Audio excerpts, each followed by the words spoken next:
श्री कृष्ण ने बहुत ही सुंदर शब्दों में कहा है, कभी कभी आपके मन में ये प्रश्न नहीं उठता है कि इस संसार में ऐसा क्या है जिसे पाना असंभव है।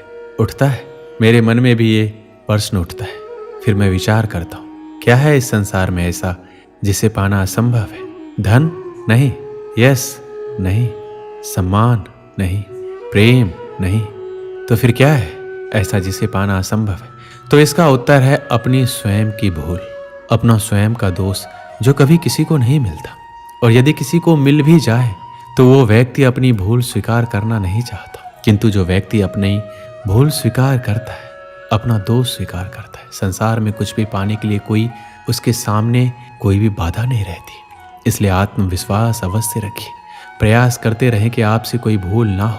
किंतु आत्म मंथन भी, और यदि आपसे कोई भूल भी हो जाए तो उसे स्वीकार करें, उसे सुधारने का प्रयास करें। आपका जीवन अधिक आनंदमय हो जाएगा।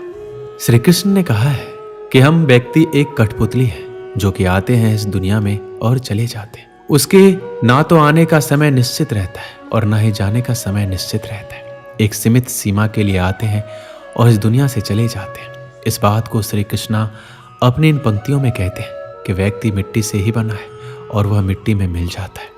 उसका अस्तित्व सिर्फ इतना ही है। इसलिए व्यक्ति को लोभ लालच की भावना नहीं रखनी चाहिए, क्योंकि ना तो वह कुछ लेकर आता है और ना ही वह कुछ लेकर चला जाता है। वह जिंदगी भर काम करता अपने दूसरों के लिए और मरने के बाद वह दूसरों के लिए ही सब कुछ छोड़ जाता है। इसलिए हमें लोभ लालच की भावना छोड़कर सदाचार की भावना अपना लेनी चाहिए, क्योंकि इसी में सारे जगत की भलाई है। श्री कृष्ण कहते हैं इस दुनिया के लोगों की यही परेशानी है कि वह किसी ना किसी बात को लेकर चिंतित रहते और दूसरों की जिंदगी पर नजर डालते और देखते हैं उनकी जिंदगी कितनी आसान है, कितनी अच्छी है, पर वह अपनी जिंदगी की बुराई करते रहते, चिंता करते रहते। हर व्यक्ति को जीवन में किसी ना किसी बात की चिंता परेशानी रहती है, पर उसे अपनी जिंदगी कभी अच्छी नहीं लगती। उसे दूसरों की जिंदगी अच्छी लगती है, उसी पर उसकी नजर रहती है। हमें चिंता छोड़कर ध्यान रखना चाहिए कि जीवन में जो कुछ भी होगा अपने निश्चित समय पर ही होगा। उस पर हमारा कोई हाथ नहीं है, ये हमारे हाथ में नहीं है। इसलिए चिंता छोड़कर हमें अपने कर्म पर ध्यान देना चाहिए, क्योंकि अगर काम अच्छा होगा तो सब अच्छा होगा। इसलिए चिंता छोड़कर धैर्य रखो, जो होना है वह होकर रहेगा। इसमें ना कुछ हम कर सकते हैं और ना ही हम कुछ कर पाएंगे, ये हमारे हाथ में नहीं है। इसलिए अपने कर्म पर फोकस करें, उसी से इस जीवन का निर्माण और विनाश होगा। श्री कृष्ण कहते हैं जीवन में कुछ पाना हो तो सोच और कर्म बड़े आवश्यक होते हैं। किंतु क्या केवल सोच से, क्या केवल कर्म करने से आपको सफलता प्राप्त होगी? नहीं। कुछ लोग सोचते रह जाते हैं और कर्म नहीं कर पाते, और इसी कारण से उन्हें सफलता प्राप्त नहीं होती। कुछ लोग बिना सोचे समझे कर्म करते रह जाते हैं, उन्हें भी सफलता प्राप्त नहीं होती। स्मरण रखिएगा, वृक्ष को काटना हो तो कुल्हाड़ी के लगातार प्रयास करने के साथ ही कुल्हाड़ी किस दिशा में मारी जानी चाहिए, इसका ध्यान रखना पड़ता है। सोच और कर्म इनका ठीक से सम्मिश्रण करेंगे तो अवश्य ही सफलता मिलेगी। श्री कृष्ण ने क्या खूब कहा है, आत्मा अमर है। ये हमारा देह एक रेत के समान है जो आखिरकार मिट्टी में मिल ही जाता है, पर हमारी आत्मा अमर है। ना इसका कोई अंत है, ना कोई इसका मरण है। हमें कोई भी हमारे शरीर को मार सकता है, पर हमारे आत्मा को नहीं मार सकता। वह कभी मरता ही नहीं है। व्यक्ति को कभी मारा नहीं जा सकता है। इस बात को श्री कृष्ण अपनी भागवत गीता की बातों में बताते हैं कि व्यक्ति कभी मरता नहीं है, उसका शरीर मर जाता है, पर आत्मा हमेशा के लिए जिंदा रहता है। श्री कृष्ण कहते हैं आप खुद ही अपने जीवन के निर्माता हैं। आप जैसा बीज बोएंगे वैसा ही काटेंगे। आप जितना परिश्रम करेंगे आप उतना ही अच्छे परिश्रम का परिणाम पाएंगे। आप जीवन में जो स्थान की चाह रखते हैं उस स्थान पर सिर्फ आप एक ही तरीके से पहुंच सकते हैं, वह जरिया है आपकी मेहनत। आप जितनी ज़्यादा मेहनत करके अपना अच्छा प्रस्तुत करेंगे उतना ही अच्छा आप पाएंगे।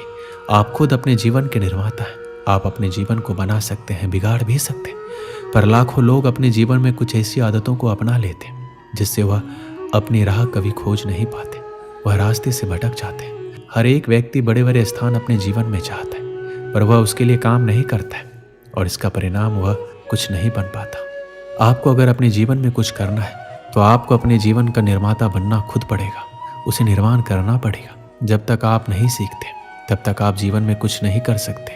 इसलिए श्री कृष्ण कहते हैं कि आप अपने जीवन के स्वयं ही निर्माता है, इसलिए आप अपना ज़्यादा समय अपने काम को करने में ही निकालें। श्री कृष्ण कहते हैं हम सब के जीवन में कभी न कभी पत्थरों का योग होता ही है। ये संसार हम पर कभी न कभी पत्थर बरसाता ही है, कभी हमें बुरा समझकर, कभी असफल मानकर, कभी बुद्धिहीन मानकर। कारण बहुत सारे हैं, किंतु इन पत्थरों से हमें चोट खानी है या नहीं हमारे हाथ में। या तो आप इन पत्थरों से चोट खाकर आंसू में डूब सकते हैं, या फिर आप इन पत्थरों से सेतु बनाकर समस्या का सागर पार कर सकते हैं। निर्णय आपका है।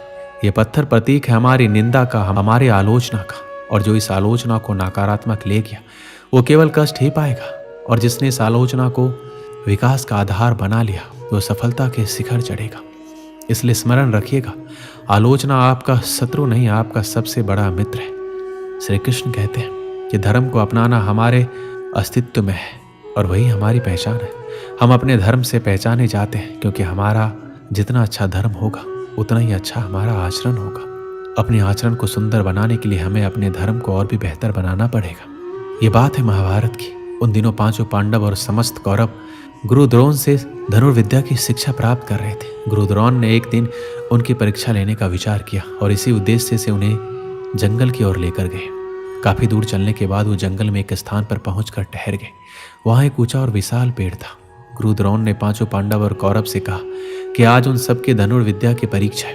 वो देखना चाहते हैं कि अब तक उन्होंने जो कुछ उन्हें सिखाया है उसमें वो कितने निपुण हुए। पांडव और कौरव तैयार हो गए।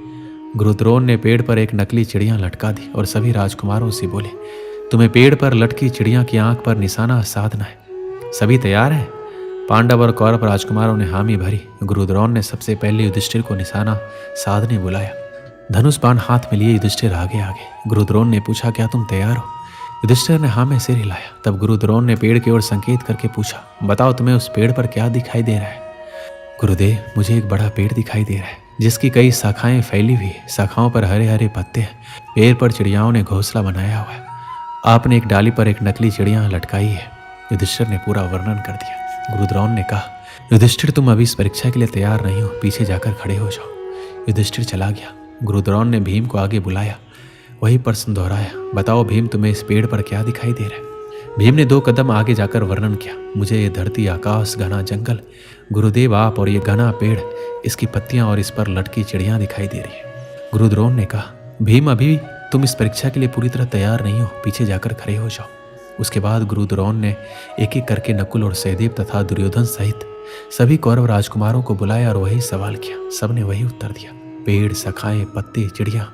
गुरु द्रोण ने सबसे यही कहा, अभी वो इस परीक्षा के लिए तैयार नहीं है और उन्हें निशाना लगाने नहीं दिया। अंत में अर्जुन सामने आया। गुरु द्रोण ने वही प्रश्न दोहराया, बताओ अर्जुन, तुम्हें क्या दिखाई दे रहा है? अर्जुन ने बाण चढ़ाकर उत्तर दिया, बस मुझे चिड़िया की आंखें दिखाई दे रही है गुरुदेव। गुरु द्रोण ने कहा, निशाना साधो। अर्जुन ने निशाना लगाया और बाण ने चिड़िया की आंख को बेध दिया। गुरु द्रोण ने सभी राजकुमारों को समझाया कि जब आप किसी लक्ष्य के प्रति प्रयास कर रहे हैं तो पूरा ध्यान लक्ष्य पर होना चाहिए। लक्ष्य के सिवाय कुछ भी नहीं दिखाई देना चाहिए। यही किसी भी लक्ष्य को प्राप्त करने का मूल मंत्र है। एक साथ कई कार्यों में उलझे रहोगे तो कभी भी लक्ष्य प्राप्त नहीं कर पाओगे। इसलिए अपना ध्यान सिर्फ और सिर्फ लक्ष्य पर लगाओ। इसलिए सफलता प्राप्ति के लिए पूरा ध्यान सिर्फ अपने लक्ष्य पर होना चाहिए। दोस्तों, इस वीडियो में बस इतना ही। मिलते हैं अगली वीडियो में। अपना ख्याल रखिएगा।